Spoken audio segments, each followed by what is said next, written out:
कैसे हैं आप सब लोग। आज की वीडियो में हम लोग ईवीएस का क्लास 4 का चैप्टर 21 सोर्सेज ऑफ वाटर पढ़ने वाले हैं। तो ये हमारे ईवीएस सब्जेक्ट का लास्ट चैप्टर होने वाला है। तो इससे पहले मैंने और भी वीडियोस डाली थी, अगर आपने वो नहीं देखी है तो जल्दी से जाके मेरे चैनल पे देख लीजिए। और चलिए अब हम शुरू करते हैं। Mother nature has blessed us with water to sustain life on this planet. जो मदर नेचर थी उन्होंने हमें ब्लेसिंग्स दी वाटर की इस प्लैनेट यानी कि अर्थ पे रहने के लिए। On the earth water is available in different forms of and from different sources. जो अर्थ पे वाटर है वो अवेलेबल है डिफरेंट फॉर्म्स में और डिफरेंट सोर्सेज में वाटर के। A large amount of water on the earth is available in the seas and oceans. जो वाटर का एक लार्ज अमाउंट है वो अवेलेबल है अर्थ पे वाटर एंड सीज में, यानी कि धरती पे वाटर और सीज में। धरती पे सीज एंड ओशियंस होते हैं उनमें वाटर अवेलेबल है। Since this is salty water, it is unfit for human use. ये जो होता है ये सॉल्टी वाटर होता है जो कि ह्यूमन यूज के लिए सही नहीं है, अच्छा नहीं है। The fresh water that is available on the earth is very limited. जो अर्थ पे फ्रेश वाटर अवेलेबल है वो बहुत ही कम है। Rain, rivers, lakes, ponds, snow and underground water are sources of fresh water.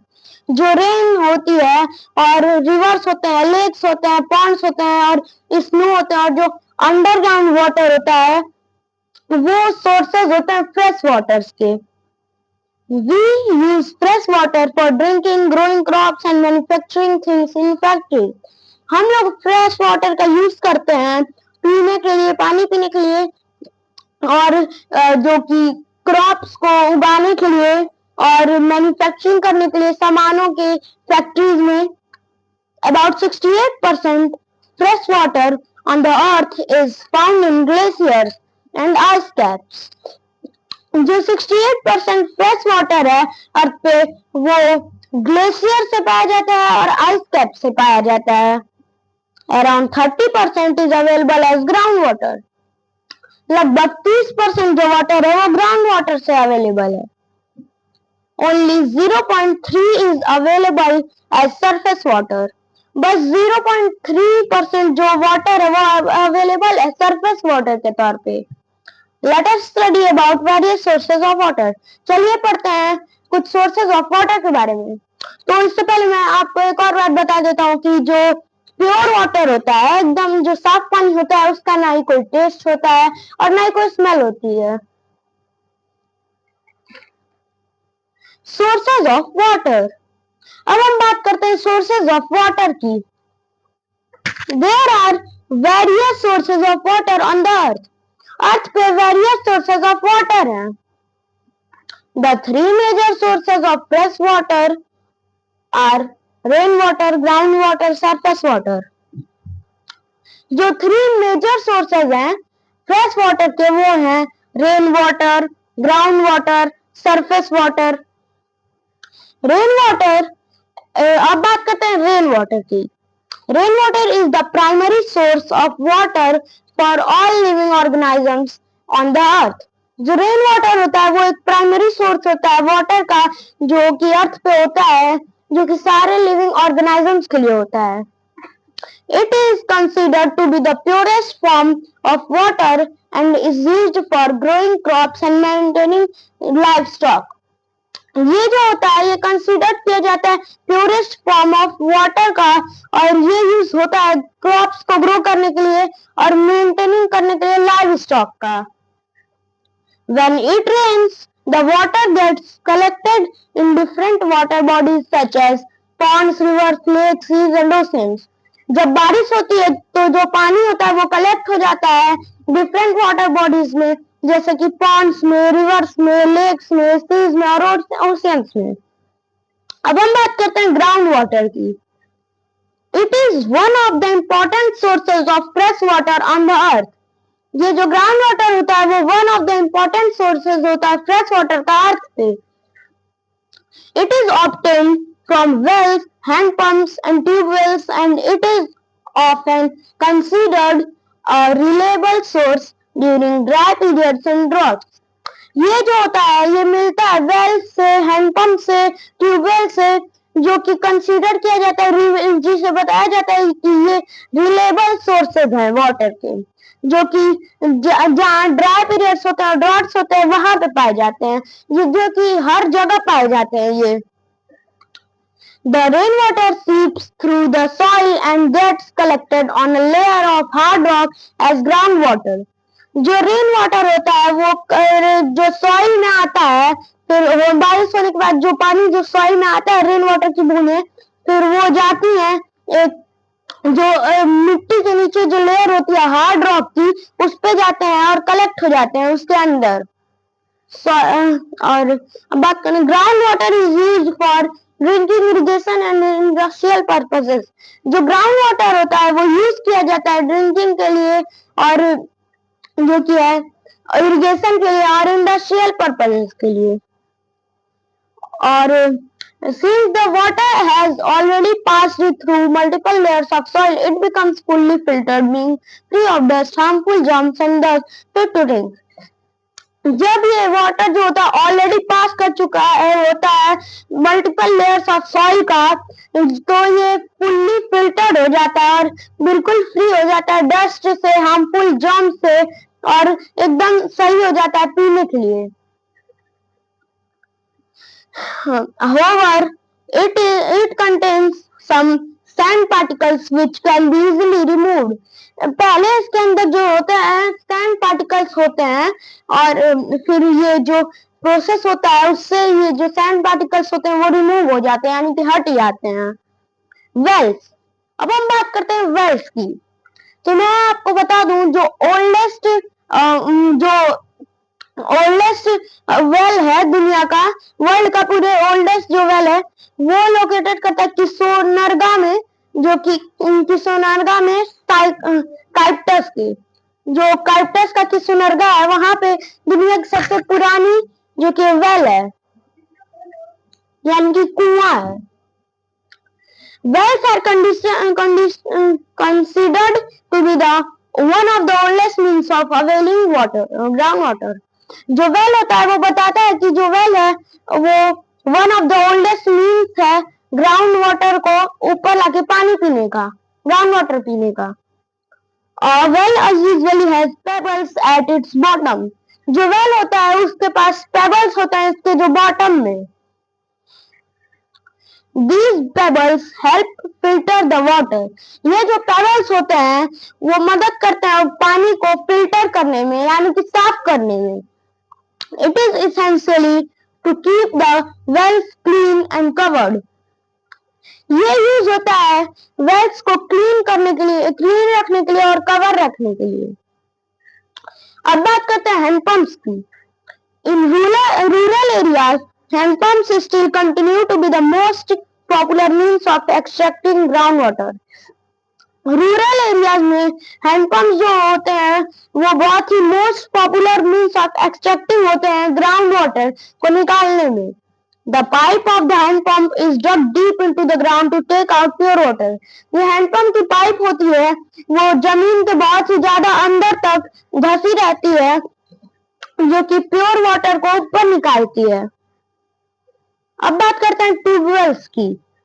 A tubewell is a type of well containing a long tube bored deep into the ground to withdraw groundwater.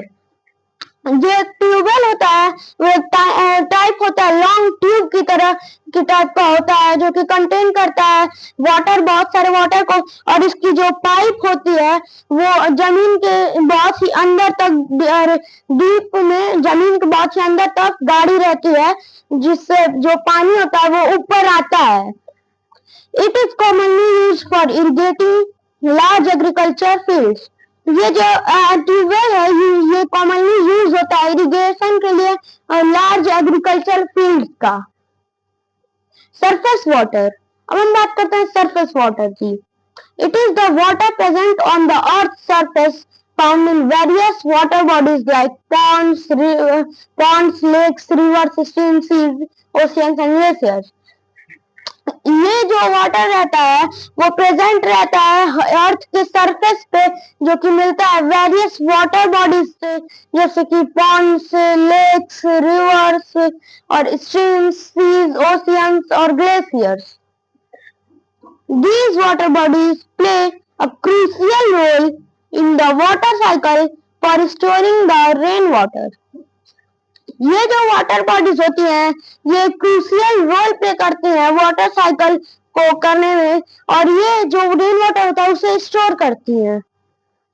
Surface water is used for various purposes including drinking, irrigation, etc. जो surface water होता है वो बहुत सारे purposes के लिए use होता है, जैसे कि पीने के लिए और इरिगेशन के लिए. These water resources should be protected to ensure their sustainability and prevent pollution. ये जो वाटर रिसोर्सेज होते हैं वो प्रोटेक्ट करते हैं और इंश्योर करते हैं कि ये जो पानी है वो कंटिन्यूसली चल रहा है और चलता जाएगा या नहीं, और इससे पॉल्यूशन को कम करते हैं. Ponds and lakes. अब हम बात करते हैं पॉन्ड्स एंड लेक्स की. A water body having less water is called a pond and a water body having large amount of water is called a lake.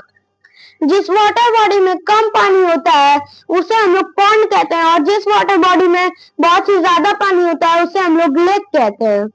It inhabits plants such as lotus and lily as well as animals like fish, turtles, etc. इन पानी के अंदर होते हैं plants जैसे कि lotus, lily, और जैसे कि बहुत सारे एनिमल्स भी होते हैं जैसे फिश, टर्टल्स, ऐसे एनिमल्स.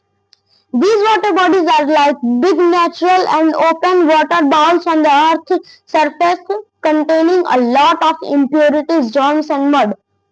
ये जो वाटर बॉडीज होती है वो जैसे लगती है कि एक बिग बड़ा ही नेचर में एक बड़ा सा वाटर का बाउल है, यानी कि कटोरा अर्थ पे, जो कि अर्थ की सरफेस पे है, और ये बहुत सारा पानी अपने अंदर समाया रख रहा है, और इसमें बहुत सारी इम्प्यूरिटीज होती हैं, जर्म्स होते हैं और मड होती है यानी कि मिट्टी होती है.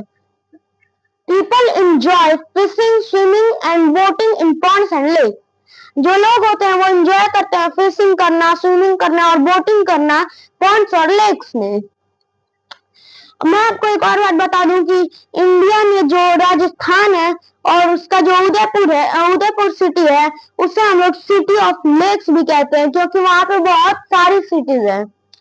और आप ये सोच के हैरान हो गए होंगे कि राजस्थान में भी बहुत सारी लेक्स हैं. तो हाँ, उदयपुर में बहुत सारी लेक्स हैं राजस्थान की. रिवर्स. अब हम बात करते हैं रिवर्स की. Rivers are large flowing bodies of water. जो रिवर्स होते हैं वो लार्ज फ्लोइंग बॉडीज होते हैं वाटर की. Rivers are the main source of water, but their water is unfit for drinking. जो rivers होते हैं वो main source of water होते हैं, पर उनके जो water होते हैं वो पीने के काम नहीं आते, पीने के लायक नहीं होते हैं. Water from rivers and lakes is purified and distributed through a network of pipelines for domestic use in villages, towns and cities. जो वाटर होता है रिवर्स और लेक्स के थ्रू वो प्योरिफाइड करके डिस्ट्रीब्यूट किया जाता है एक पाइपलाइन के नेटवर्क से विलेजेस में, टाउन्स में और सिटीज में. Based on their supply of water they are classified as. चलिए अब जानते हैं कि उनके सप्लाई ऑफ वाटर पे क्या कैसे कैसे वो अलग अलग भागों में बंटे हैं. फर्स्ट भाग है. अब बात करते हैं रेन फेड रिवर की, जो कि फर्स्ट पॉइंट है. Such rivers get most of their water from the rain with significantly high amount of water in monsoon. जो रिवर्स में ज्यादातर पानी जो कि है वाटर आता है रेन से, उन्हें हम लोग बोलते हैं रेन फेड रिवर्स, जो कि ज्यादातर मानसून में भरी होती हैं. In our country, the Kaveri, Narmada, Krishna, Mahanadi and Godavari are some examples of rain-fed rivers. हमारी कंट्री में कावेरी, नर्मदा, कृष्णा, महानदी और गोदावरी, ऐसे जो रिवर्स है वो कुछ एग्जांपल्स हैं रेन-फेड रिवर्स की। अब बात करें सेकंड पॉइंट की, यानी कि स्नो-फेड रिवर्स की। These rivers are perennial and maintain a continuous flow due to the melting snow from the mountains. जो ये वाली जो ये रिवर्स होती है स्नो-फेड रिवर्स, इन्हें अपना ज्यादा से ज्यादा पानी जो होता है मिलता है बर्फ के पिघलने से। माउंटेन्स पे जो बर्फ होती है उन वो जब पिघलती हैं तो इन नदियों में आती हैं और इन्हें अपना पानी मिलता है। Some examples of snow-fed rivers in India including the Yamuna, Brahmaputra and Ganga. जो एग्जाम्पल्स हैं स्नो-फेड रिवर्स के इंडिया में वो है इंक्लूडिंग यमुना, ब्रह्मपुत्र, गंगा। अब बात करते हैं डैम्स की। A dam is a large wall built across the river that acts as a barrier to control the flow of water. जो डैम होता है वो एक बड़ी सी दीवार होती है जो कि रिवर को रोक के रखती है, जो कि एक बैरियर का काम करती है और फ्लो ऑफ वाटर जो होता है उसको कंट्रोल करके रोक के रखती है। Huge reservoirs behind the dams collect water used for agriculture lands through canals and for generating electricity. इसकी मदद से जो डैम के पीछे कलेक्ट रहता है वाटर, उसकी मदद से हम लोग एग्रीकल्चर लैंड्स में उस वाटर को डालते हैं और कैनल्स के थ्रू और ये जो वाटर होता है इससे इलेक्ट्रिसिटी को जनरेट भी करते हैं। मैं आपको एक बात बता देता हूँ एजुकेशन के लिए कि तहरी डैम जो है वो इंडिया का टॉलेस्ट डैम है, यानी कि सबसे लंबा डैम है। Seas and oceans. अब बात करते हैं सीज और ओशियंस की। The water in the oceans is the main source of atmospheric water. जो वाटर होता है ओशियंस में वो मेन सोर्स होता है एटमॉस्फेरिक वाटर का। Most of the rivers and streams drain into the seas. Most of the जो rivers होती हैं और streams होती हैं वो ड्रेन की जाती हैं, यानी कि डाली जाती है उनका पानी सीज में। उनका पानी वो मिलती है एक समुद्र से, जिसका तो उनका पानी जो होता है वो समुद्र में जाता रहता है। Since this water is very high in salt content and contains various other impurities, it is unfit for drinking purpose. ये जो वाटर होता है वो उसमें बहुत ज्यादा मात्रा में नमक होता है और इसमें बहुत ही ज्यादा इम्प्योरिटीज होती हैं और ये ड्रिंकिंग पर्पस के लिए भी बिल्कुल भी सही नहीं होता है। अब बात करते हैं how does water reach our home, कि कैसे पानी हमारे घरों तक पहुंचता है। For our daily activities such as drinking, bathing, cooking, etc., we need water that is free from germs and impurities. हमारी डेली एक्टिविटीज के लिए हमें पानी चाहिए होता है, जैसे कि ड्रिंकिंग के लिए, बाथिंग के लिए, कुकिंग के लिए। इन चीजों के लिए हमें पानी चाहिए होता है जो कि फ्री फ्रॉम जर्म्स होना चाहिए और फ्री फ्रॉम इम्प्योरिटीज होना चाहिए। The water that is fit for drinking is called potable water. जो वाटर सही रहता है पीने के लिए उसे हम लोग पोटेबल वाटर कहते हैं। The two major ways used to purify water are boiling and filtering. जो टू मेजर वेज होते हैं वाटर को प्योरीफाई करने का वो होते हैं बॉइलिंग और फिल्टरिंग।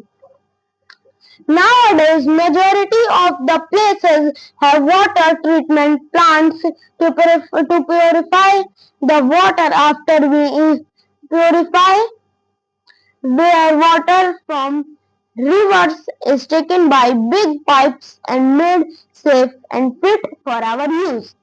अब तो अब आपके जमाने में जो होते हैं प्लेसेस पे बहुत सारे ट्रीटमेंट प्लांट्स होते हैं और ट्रीटमेंट प्लांट्स होते हैं जो कि पानी को प्योरीफाई करते हैं और ये नदी में से एक पाइप लगी रहती है, बड़ी सी पाइप जो कि नदी में से पानी आता है सेफ और इन्हें प्योरीफाई करके सेफ बनाया जाता है हमारे यूज के लिए।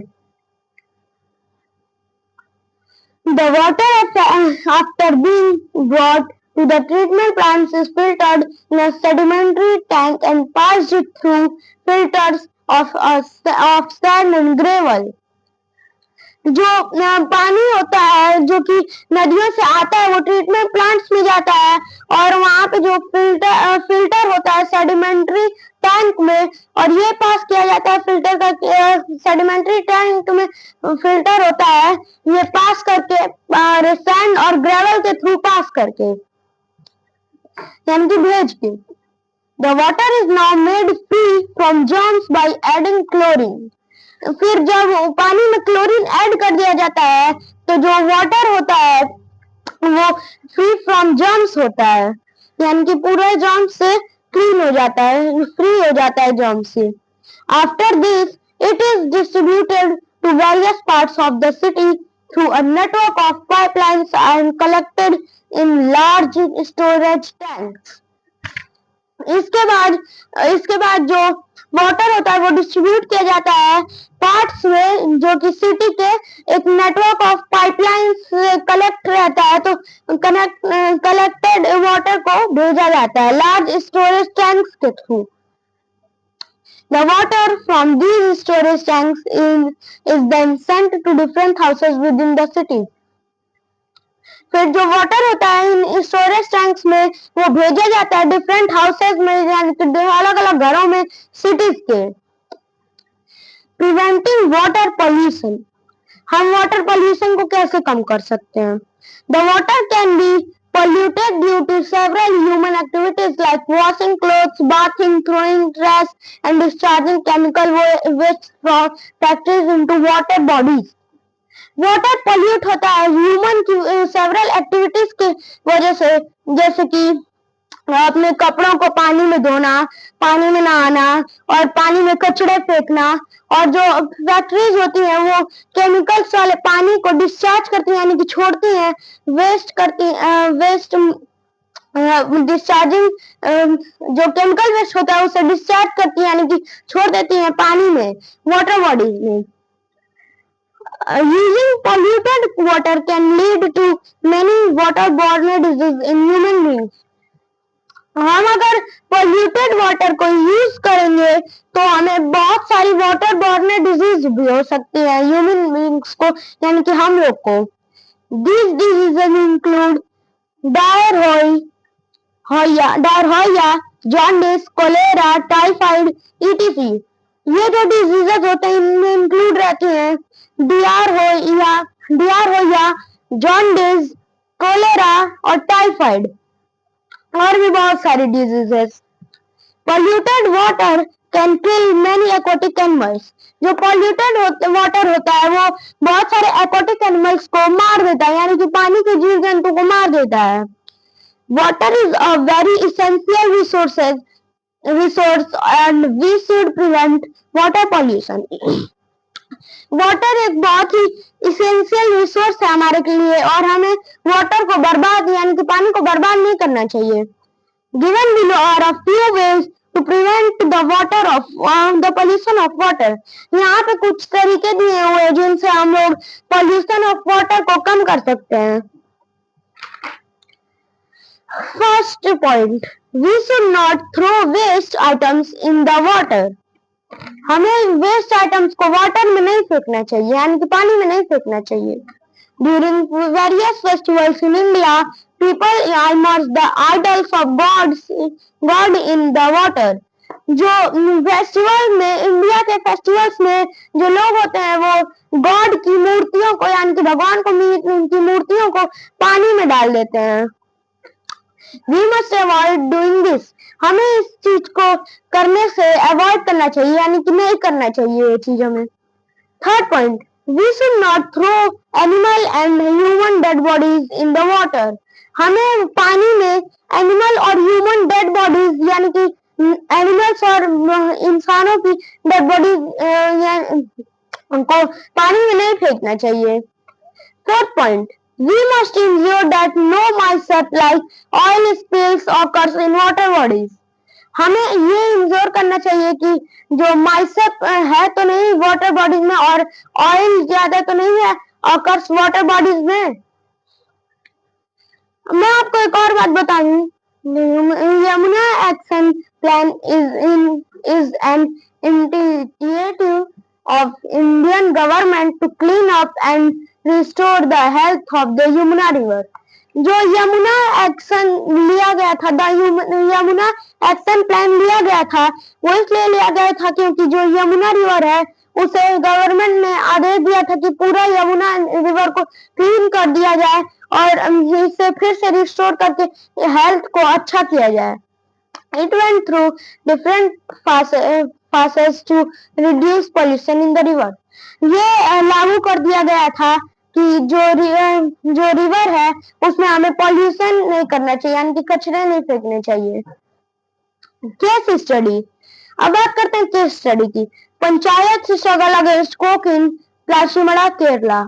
अब बात करते हैं कि पंचायत जो हुई थी, स्ट्रगल किया गया था कोक के अगेंस्ट, कोक जो कंपनी है उसके अगेंस्ट प्लाचीमड़ा केरला में। Once upon a time, in a village called Plachimda in Kerala, a big company called Coca-Cola came। बात थोड़े पहले की बात है कि जो प्लाचीमड़ा गांव है केरला में, उसमें एक बड़ी सी कंपनी आई थी कोका कोला। सो गाइस थोड़ा सा रुक जाइए, मैं पानी पी लेता हूँ, आप लोग भी पानी पी लिए थक गए होंगे।